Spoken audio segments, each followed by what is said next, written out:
It's so bad that people were hating on the animation in Season 8 Episode 6 when One Punch Man Season 3 barely has any animation. Even the editing. What? The editing in My Hero Academia is a masterpiece compared to One Punch Man. What is wrong with some of these fans? Crazy. I have seen multiple comments hating on My Hero Academia ever since last week's episode came out. Last week's episode sits at a 9.5 out of 10 and a lot of people actually liked the episode, just like the rest of Season 8. But despite all of this praise, I have also been seeing a lot of negative comments. Episode 6 got a lot of negativity due to the way the sound was edited. People hated the silence when Deku was going crazy fighting Shigaraki, hating on the talk no jutsu, and the constant flashbacks in the episode, with some fans thinking that Bakugo had the better action episodes. Personally, I think all the episodes in the final season are amazing, and some of these fans of course do voice a vocal minority because a lot of people love the episode, just like with last week's. But while last week's episode also got a lot of praise, I have seen quite a few comments criticizing the story of My Hero Academia. 1 out of 10 extremely disappointed. All that character development, backstory, ideology for nothing. Horikoshi knows Tomura's hatred isn't even close to that shallow. Added All For One back to keep the fight hyped up, and you can see he got lazy. He wanted to find a way to make it look like the hero saved the villain, cause he knows his audience and who the MC is, but it costed butchering the most deep, thrilling and amazing character I have ever seen. If you don't see it, go back to Season 6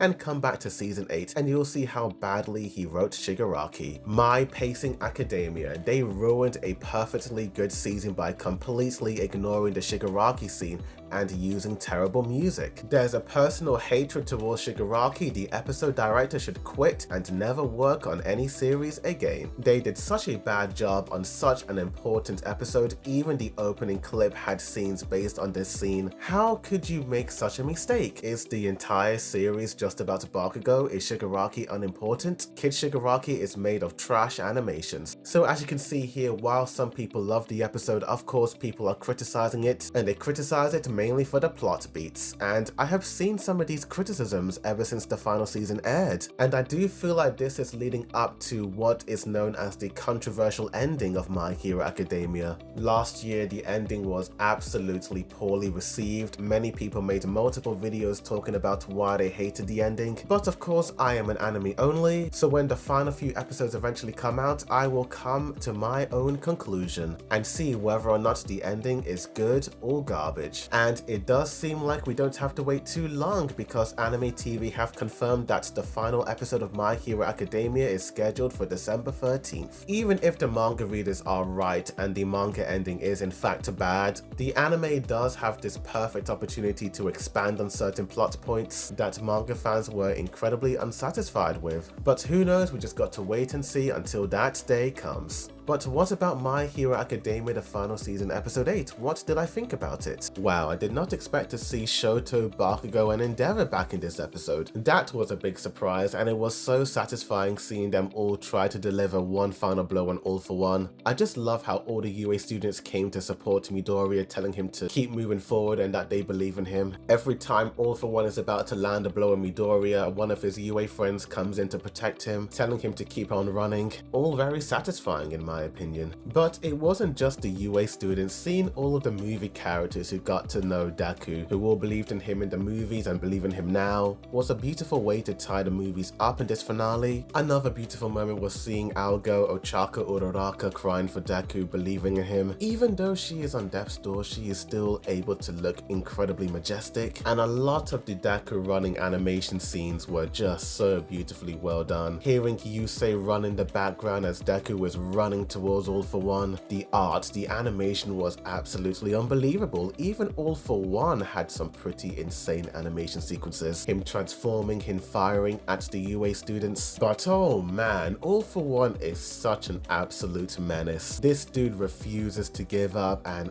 it was so frustrating in the second half. But man, the detailing in this episode on All For One's face was crazy, yet also gave me the heebie-jeebies. Those lines on his face made made my skin crawl. I did not expect Kurogiri to have a character arc in this episode, where his mind and Shirakuma's minds are sort of merging into one, and they both want to do the same thing. Shirakuma wants to be a hero and protect people, and seeing that Shigaraki is someone that needs protecting and saving right now, his will is making Kurogiri also want to protect his best friend Shigaraki. A very interesting end to this character indeed. And I really loved Midoriya's final words to All For One, saying that he's no demon lord but a lonely man, which does make sense knowing what All For One's backstory was. At the end of the day, all For One wanted was for people to look at him. I was floored that Shigaraki was still alive, and I loved how the person who kept him alive was Nana. Even though Shigaraki has done so many evil things, this scene got pretty emotional once he admitted that he was nothing more than a crying child. But in a way, I do like how he still kept to his convictions. The Talk No Jutsu did not 100% work. He still was evil in the end. He wanted to keep destroying things until the very end and wanted Deku to tell Spinner that. My goodness, this entire scene was incredibly emotional and impactful, and I cannot believe that this episode concludes this fight of Deku versus All For One / Shigaraki. But after watching this episode, it just makes me wonder, what are the final 3 episodes going to be about? Overall, My Hero Academia, the final season, episode 8, was an absolute masterpiece. This might actually be my favorite episode in all of My Hero Academia, the final season. It is just this absolute wonderful crescendo. Now, I am not a manga reader, but I can already tell that the anime is absolutely being faithful to the manga, which is why I am quite confused and actually puzzled as to why a lot of people dislike the My Hero Academia ending. What on earth will happen in these final 3 episodes that will make the fandom absolutely lose their minds? Because wow, the fandom were absolutely angry when that final chapter dropped. But despite all of the manga ending hate, I think what makes this episode so unique and so unbelievably remarkable is how it perfectly wraps up this 9-year journey of Deku becoming the greatest hero. And I love how even though Deku defeated the 2 worst villains on the entire planet, he was actually able to understand them. And I do believe it is indeed that understanding that made Deku even more eager to take down those villains, who are both Shigaraki and All For One. I think this battle may actually change Deku a little bit. I think from now on he is going to understand certain villains and understand where they are coming from and how to prevent any of this villainy from happening ever again. And I'm looking forward to see where Deku goes on from here on out. The episode is great, and even though it just got released so far, it is currently sitting at a 10 out of 10 on IMDb. Well, that's because 8 people have reviewed it so far and they are all absolutely loving the episode. Despite what some of the haters think of My Hero Academia, this series will go down as one of the best shonen series of all time. Tell me in the comments down below, what do you guys think of this new episode? Did you like or hate the episode? Tell me. Like this video, subscribe for more My Hero Academia videos, as well as other anime news updates, reviews, comparisons, breakdowns, rankings, and more. Thank you for watching. The Second Boy Dude signing out.